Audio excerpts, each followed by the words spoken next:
you give your effort, you give your best, to the person, because this is not a person, this is God, He's supreme, he's everything. He's divine, he's holy, name it, And He is the creator. He created us. He created us, and then He sent His only begotten Son.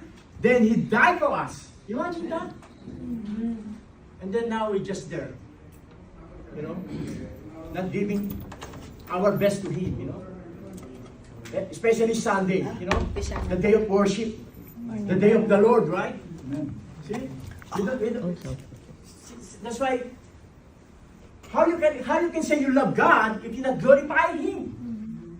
Or not being in His house, We went to His house, we go to His house, His church, to give our love, our thankfulness. That is our